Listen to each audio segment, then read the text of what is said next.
So I'm in the Honda CR-V 2012-2014, and these cars are really well known for having the problem with the rear suspension. This is one of the common issues when the rear suspension sags a little bit and the rear part of the car sags.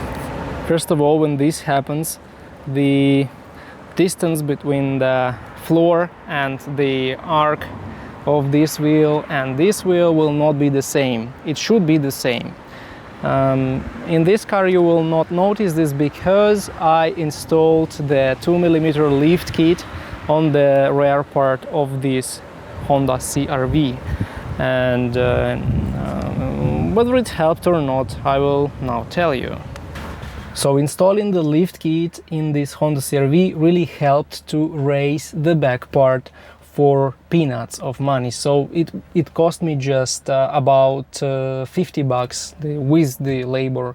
Of course, it wasn't in the USA. You should understand this. It's in a cheaper country, but still, it's a cheaper way than replacing the coils, because the coils are expensive and the labor for changing coils is pretty expensive. Unfortunately, this is not a DIY job. You will need to pay to have it done, because it's not that easier than changing something in the rear suspension.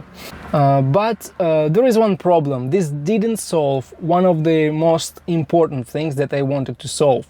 The wheel alignment of this car is still not perfect, so I will need to use another way to correct the wheel alignment, and it's actually to install different suspension arms that have bolts to regulate this wheel alignment. Unfortunately, I will have to pay for this also, but it helped me to bring the wheel alignment to that situation when I don't wear rear tires intensively. So if you need a quick solution for sagging the back part of your Honda CR-V 4th generation, you may use the lift kit. It will help you a little, but not in all cases. It will help you to improve the wheel alignment, unfortunately.